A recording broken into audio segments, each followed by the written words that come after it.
Hey there, internet friends. Trevor Starkey here with another episode of Trevor Trove Gaming, my weekly show where I tackle what I've been playing, or game reviews, or what have you. This week I am doing a review of What Remains of Edith Finch. I took a break from going through Final Fantasy XIV online, or from Crash Bandicoot or whatever, and sat down with this game, played it for a couple hours, went through the story. It's only a couple hour game. And without getting into spoilers first, I'll do spoilers in a little bit. I really enjoyed this game.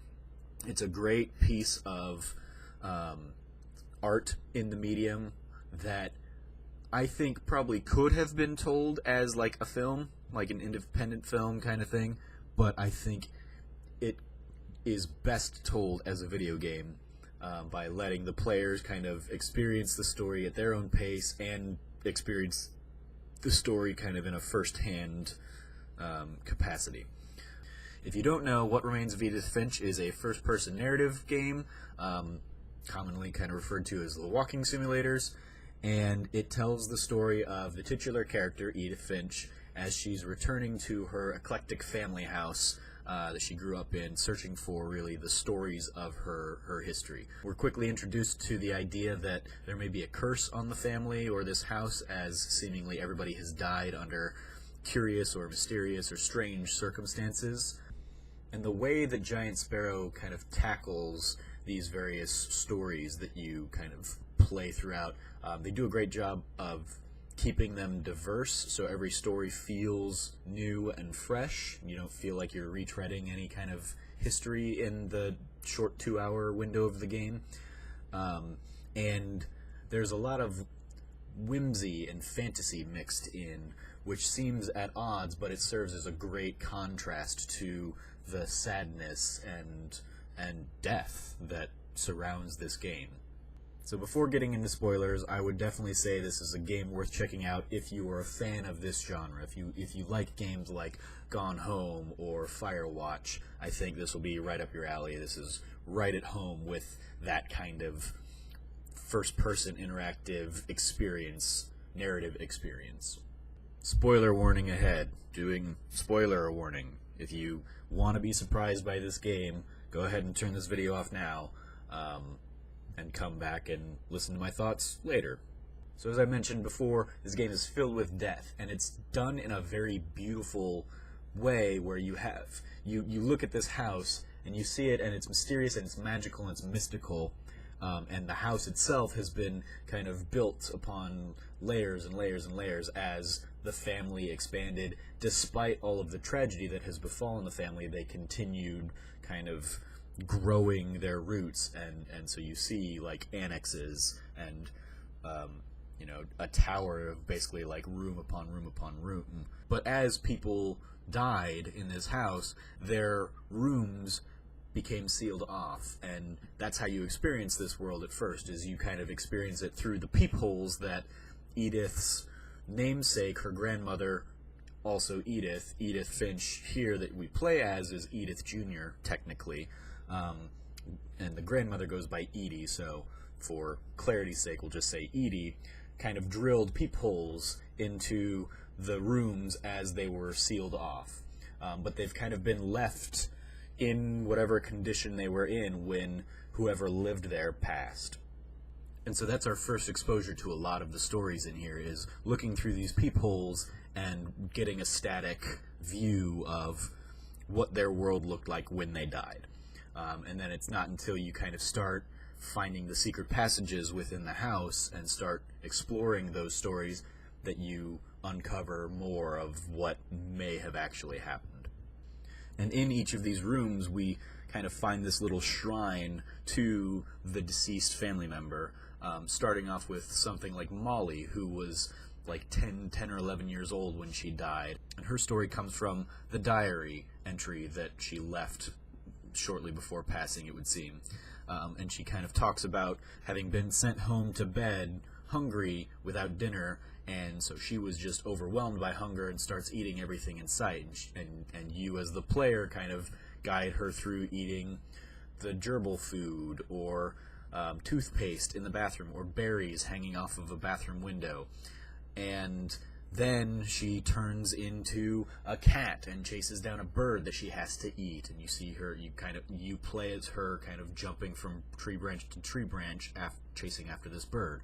And then after you get the bird, you turn into an owl, and and as the owl, you hunt down rabbits because you're hungry for rabbits. And then after being an owl and eating a couple of rabbits, you turn into a shark and hunt down a seal because your appetite just keeps getting bigger and bigger. And then after you've eaten that seal, you turn into a tentacle monster on a sailing ship and eat humans, eat the crew of the ship, before finally, at last, kind of slithering up into some pipes into what turns out to be Molly's room, and hiding under the bed. And then you finally kind of transport back into Molly's body, writing out the final bit of the journal entry, how you know something's under the bed and it's waiting to get you, and it's probably going to get you as soon as you close your eyes. So we know obviously that didn't really happen. She didn't really turn into all these other creatures, but the player is kind of left their own interpretation as to what actually happened. So for example, I think she probably got sick off of eating the berries or something and started hallucinating and documenting it, and then died of food poisoning or something like that. Other characters are more straightforward. One of the next kind of experiences you play is as Calvin, a young boy who died, again, probably around the same age, and he died swinging on a tree branch, on a swing outside the house, because he's decided he's not going to be afraid of whatever curse has befallen this family. And so he swings as high as he can go and tries to swing over the branch, and you play that. You're swinging the legs of this kid as the story kind of gets told, and then you finally make it over and then go flying off. And so that kid died in a much more straightforward manner, and flew off the cliff into the rocks and the water below.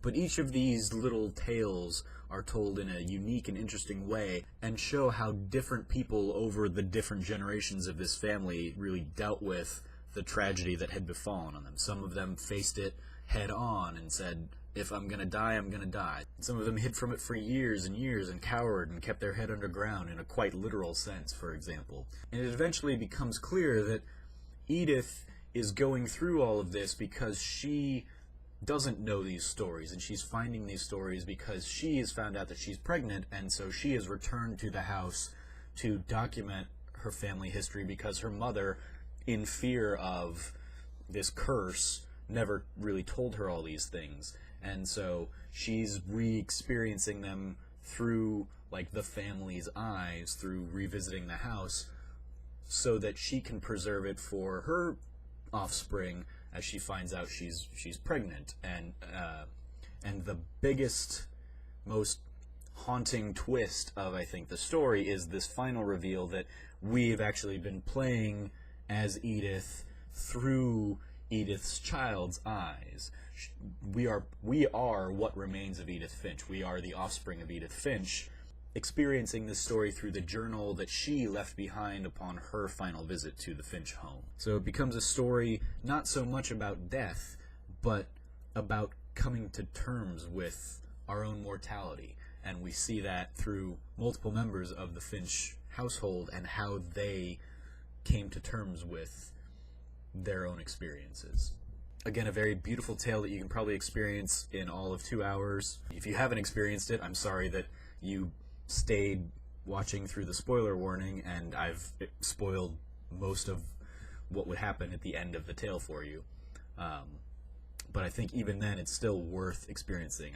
I played through it, and then I went through and played through some of the stories again, with the added context of knowing how certain family members fit together and how the timeline tied together better, and it made it just that much more impactful. And seeing certain moments and realizing and having those aha moments of, oh, okay, now I know where they go from here and how that kind of plays out. Really beautifully done. Hats off to Giant Sparrow and the team there. If you've played What Remains of Edith Finch, let me know what you think about the game in the comments below or on Twitter or wherever. As always, I've been your host, Trevor Starkey from TrevorTrove.com. You can follow me at SnarkyStarkey on Twitter. And until next time, from here at the Trove, treasure your friends.